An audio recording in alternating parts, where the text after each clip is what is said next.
अस्सलाम वालेकुम। Team 10 up की तरफ से ये इस कोर्स का लेक्चर 4 है। आप पेन पेपर पेंसिल अपने पास पकड़ लें ताकि आप इंपॉर्टेंट पॉइंट्स को नोट डाउन कर सकें। दोस्तों, ये लेक्चर ट्रेंड ट्रेडिंग के बारे में, जिसमें हम सपोर्ट, रेजिस्टेंस, ट्रेंड लाइंस के बारे में बहुत डिटेल में पढ़ेंगे कि ये क्या होते हैं और इनको कैसे यूज़ करना है ट्रेडिंग के लिए। आखिर में दोस्तों, हम फिबोनाची रिट्रेसमेंट टूल के बारे में पता करेंगे कि ये क्या होता है और इसको कैसे यूज़ करना है। तो दोस्तों, बात करते हैं सपोर्ट और रेजिस्टेंस पे।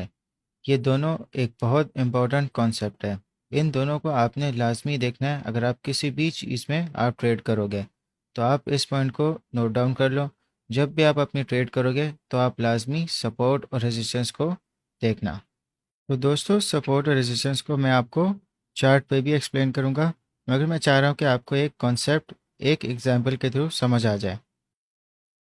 जो प्राइस होता है वो बिल्कुल एक बास्केटबॉल की तरह होता है। वो हमेशा बाउंस कर रहा होता है एक डायरेक्शन में। तो जो उसकी डायरेक्शन है उसको आपने समझना है। उस हिसाब से आप अपना ट्रेड पॉइंट जान सकते हो कि आपने कहाँ पे बाई करना है और कहाँ आपने सेल करना है। सपोज करो कि जो प्राइस है वो इस तरह बाउंस हो रहा है और फिर इस लाइन पे आके टच करके रिबाउंड होता है। फिर उसके बाद दोबारा इस लाइन पे आता है और फिर उसके बाद दोबारा रिबाउंड हो जाता है।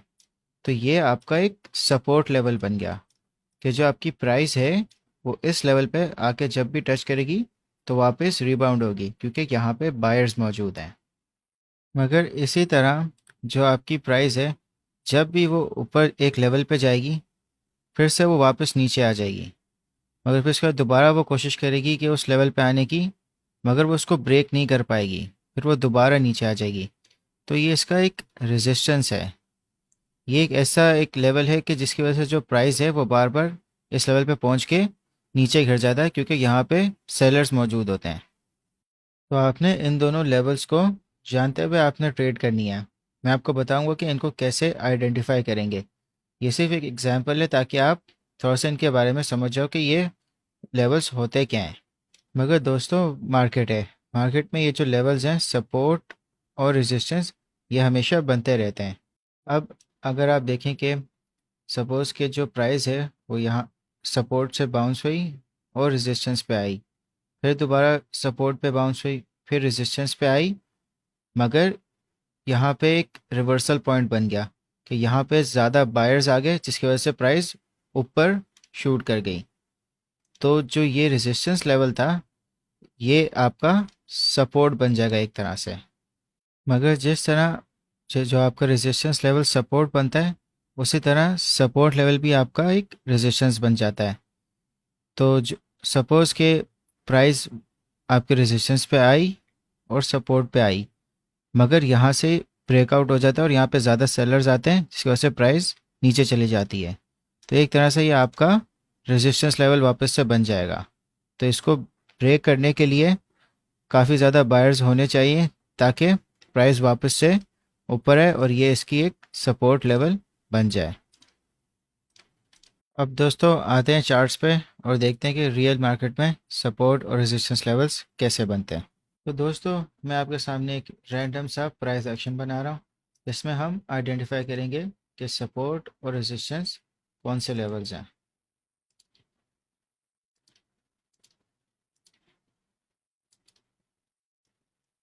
तो दोस्तों, जब भी आप सपोर्ट और रेजिस्टेंस लेवल्स ड्रॉ करोगे तो आपने हमेशा हॉरिजॉन्टल लाइन को सिलेक्ट करना है। ये आपको इस पैनल में मिल जाएगी, हॉरिजॉन्टल लाइन, क्योंकि ये आपको हॉरिजॉन्टल लाइंस एग्जैक्टली बना देगी जो आपको सही से सपोर्ट और रेजिस्टेंस लेवल्स का बताएगी। अब जो मैंने प्राइस एक्शन बनाया है, बिल्कुल एक रैंडम सा मैंने प्राइस एक्शन बनाया है। तो इसमें सपोर्ट कैसे आइडेंटिफाई करनी है। अगर आप प्राइस एक्शन को नोट करें कि प्राइस पहले यहाँ से ऊपर गई, फिर रिबाउंड हुई, फिर ऊपर गई, फिर रिबाउंड हुई, तो ये इसका एक सपोर्ट लेवल बन गया। जब दूसरी बार ये इधर रिबाउंड हुई है, फिर तीसरी बार ये ऊपर गई, फिर चौथी बार भी ऑलमोस्ट यहाँ पे आके रिबाउंड कर गई, तो ये इसका सपोर्ट लेवल है। अब इसका रेजिस्टेंस लेवल आपने प्राइस एक्शन के हिसाब से बनाना है। तो जो रेजिस्टेंस लेवल है वो इसका यहाँ पे है।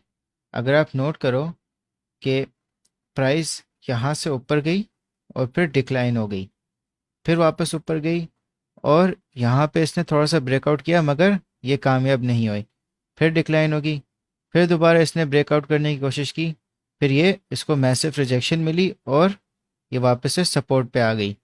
तो ये इसका एक रेजिस्टेंस लेवल है। अब ये एग्जैक्ट पॉइंट्स नहीं होते मगर ये ऑलमोस्ट एक एस्टिमेशन होती है। तभी जब आप सपोर्ट और रेजिस्टेंस लेवल्स बना रहे हैं तो आप प्राइस एक्शन को समझते हुए बनाएं, तो इससे जो आपकी ट्रेड होगी वो ज़्यादा अच्छी होगी।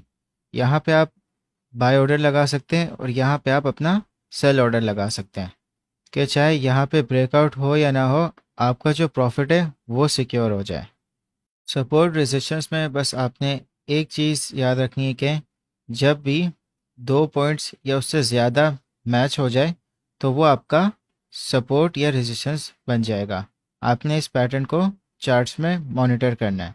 तो दोस्तों, अगर डे चार्ट में बिटकॉइन का सपोर्ट लेवल देखा जाए तो आप देख सकते हो कि जो बिटकॉइन का प्राइस एक्शन है कि वो इस पॉइंट से यहाँ पे आया, फिर रिजेक्ट हुआ, फिर यहाँ से बाउंस बैक हुआ और फिर दोबारा रिजेक्ट हुआ और फिर यहाँ पे बाउंस बैक हुआ। तो अगर मुझे कंफर्मेशन इसके दो पॉइंट्स की हो गई है, एक यहाँ पे और एक यहाँ पे, तो ये इसका एक सपोर्ट लेवल है। और अगर इसका रेजिस्टेंस लेवल देखा जाए तो वो यहाँ बनता है, क्योंकि अगर आप देखो कि प्राइस यहाँ गई, फिर रिजेक्ट हुई, फिर दोबारा प्राइस ने ब्रेकआउट करने की कोशिश की और सपोर्ट बनाने की कोशिश की मगर यहाँ पे नाकाम हो गई दूसरी बार भी, तो ये इसका एक रेजिस्टेंस लेवल बन गया। और तीसरी बार भी यही हुआ, फिर चौथी बार भी यही हुआ, फिर उसके बाद पांचवी और छठी बार, दोनों इसमें सपोर्ट एक लेवल बनना इसके लिए मुश्किल था, तो ये एक इसका रेजिस्टेंस लेवल है। और अगर हम और डिटेल में देखें तो जहाँ इसका ये सपोर्ट लेवल टूटा तो आप देख सकते हो कि कितनी इसको एक हैवी रिजेक्शन मिली है, कि यहाँ पे कितनी ज़्यादा एक सेलिंग हुई है। तो अगर मुझे अपना इन सपोर्ट और रेजिस्टेंस लाइंस को कंफर्म करना है तो मैं डे चार्ट पे था, तो मैं इसको 4 आवर चार्ट पे कंफर्म करूँगा, यानी इससे लोअर टाइम फ्रेम में। इतने ज़्यादा भी लो ना रखें कि 30 मिनट्स या 1 आवर। अगर आप डे चार्ट पे करें तो जो सूटेबल है कि आप उसको 4 आवर चार्ट पे करें। तो आप देख सकते हो कि प्राइस एक्शन के जो सपोर्ट आपका लाइन है वो किस तरह 4 आवर चार्ट पे भी बिल्कुल मैच कर रही है और उनकी रेजिस्टेंस भी। और जहाँ मैंने आपको दिखाया था कि जहाँ पे रिजेक्शन हुई है उसको आप देख सकते हो 4 आवर चार्ट पे भी। तो ये आपकी कंफर्मेशन है कि अगर आपने डे चार्ट पे सपोर्ट और रेजिस्टेंस लाइन सही बनाई है तो वो आपको 4 आवर चार्ट पे भी सही नज़र आएंगी। तो जब भी आप सपोर्ट और रेजिस्टेंस लाइन बनाएंगे तो इनका आप कलर डिफरेंट रखना। आप रेजिस्टेंस लाइन का आप रेड रख सकते हो और सपोर्ट का आप ग्रीन रख सकते हो, जैसा कि आपको ईजी हो इन दोनों को डिफ्रेंशिएट करने के लिए। तो दोस्तों, अब बात करते हैं ट्रेंड लाइंस की। ट्रेंड लाइंस दो टाइप की होती हैं, बुलिश ट्रेंड लाइन और बेरिश ट्रेंड लाइन। अब ट्रेंड लाइन बनाने का जो तरीका है, सबसे पहले हम बुलिश ट्रेंड लाइन बनाते हैं। बुलिश ट्रेंड लाइन आपकी कैंडलस्टिक्स की लोअर विक के हिसाब से बनती है। तो आप जो प्राइस एक्शन है उसको आप बिल्कुल इस तरह आप बनाएं कि जो नेक्स्ट कैंडल्स हैं उनका जो लोअर विक है वो उस पर टच करिए और वहाँ पे उनको एक सपोर्ट मिल रही हो। ये इस तरह आपकी एक ट्रेंड लाइन बन गई, बुलिश ट्रेंड लाइन। क्या आप देख सकते हो कि यहाँ से ट्रेंड लाइन बनी है, यहाँ पे इसको सपोर्ट मिली, फिर से इसको यहाँ दूसरी बार सपोर्ट मिली और तीसरी बार यहाँ पे इसको रिजेक्शन मिल गई कि यहाँ से इसका जब ये ट्रेंड लाइन ब्रेक हुई तो यहाँ से इसका डाउन ट्रेंड शुरू हो गया। अब बेरिश ट्रेंड लाइन जो बनानी है वो इस तरह बनती है कि जहाँ पे आपका डाउन ट्रेंड शुरू हुआ है उसका जो अपर विक है आपने उनकी नेक्स्ट कैंडल्स को टच करते हुए आपने बनाना है। तो अगर आप देखें ये इसका एक डाउन ट्रेंड बन रहा है, जब ये वाला प्राइस एक्शन इस ट्रेंड लाइन को ब्रेक करेगा तो वो एक अप ट्रेंड में आ जाएगा। तो जो बेरिश ट्रेंड लाइन होती है वो एक तरह का रेजिस्टेंस एक्ट कर रही होती है कि जब भी प्राइस एक्शन उनको टच करेगा हो सकता है कि वो वहाँ से हैवी रिजेक्शन लेके वापस से डाउन ट्रेंड की तरफ और मज़ीद गिरे। तो ये आपकी बुलिश ट्रेंड लाइन होगी, ये आपकी बेरिश ट्रेंड लाइन होगी। तो दोस्तों, अब बात करते हैं फिबोनाची रिट्रेसमेंट की। ये थर्ड ऑप्शन में आप जाएंगे मेन्यू में तो आपको ये फर्स्ट जो टूल है वो आपको मिल जाएगा। फिबोनाची रिट्रेसमेंट टूल एक टूल है जो आपको सपोर्ट और रेजिस्टेंस लेवल्स आपको बता देता है। आप अगर मैन्युअली बनाओगे तो उसमें थोड़ा बहुत एक्यूरेसी का मसला होता है, मगर फिबोनाची रिट्रेसमेंट टूल आपको काफ़ी रिलायबल सपोर्ट और रेजिस्टेंस लेवल्स बता देता है। अब ये जो इसके ऊपर डिफरेंट ये जो लेवल्स हैं, आप इनको सिर्फ अभी के लिए सपोर्ट और रेजिस्टेंस लेवल समझो। हम इनको बाद में काफ़ी अच्छे से डिस्कस करेंगे अपने नेक्स्ट लेक्चर में, जो फ्यूचरिस्टिक प्राइस एक्शन ट्रेडिंग है, तो उसमें इसको और डिटेल में हम कवर कर लेंगे। अब इसको आपने यूज़ इस तरह करना है कि जो आपको लोएस्ट पॉइंट मिलेगा उसको आप एक हाईएस्ट पॉइंट के साथ मैच करें, जैसे कि आपको इस प्राइस एक्शन में मिल रहा है। ये इसका लोएस्ट पॉइंट था और ये इसका नेक्स्ट हाई बना है, और ये सारे इसके सपोर्ट और रेजिस्टेंस लेवल्स आपको एक तरह से मिल गए। तो जब भी आप इसको यूज़ करोगे तो आपने ट्रेंड लाइन बनानी है इसके लोएस्ट पॉइंट से, जहाँ पे भी आपको ट्रेंड लाइन में सपोर्ट मिल रही हो। ये इसकी एक ट्रेंड लाइन बन गई। ठीक है, इसमें हालांकि आपको थोड़ी सी कुछ विक्स नज़र आएंगी, मगर फिर भी जो आप ट्रेंड देख रहे हो कि एक अप ट्रेंड बन रहा है और यहाँ से इसको एक सपोर्ट मिल रही है। और ये सारे फिबोनाची लेवल्स हैं। अगर आप इनमें देखो कि जो सपोर्ट है वो आपका ये वाला लेवल है, यहाँ पे मार्केट वापस आई, रिबाउंड हो गई, फिर दोबारा वापस यहाँ से रिबाउंड हो गई, तो ये इसका एक सपोर्ट है। और अगर आप इसका रेजिस्टेंस देखो तो ये एक टाइप का आपको रेजिस्टेंस लेवल यहाँ पे मिल गया कि 2 दफ़ा मार्केट ने इसको ब्रेक करने की कोशिश की, मगर इसको ये ब्रेक, फिर फाइनली इसने यहाँ पे ब्रेक कर लिया।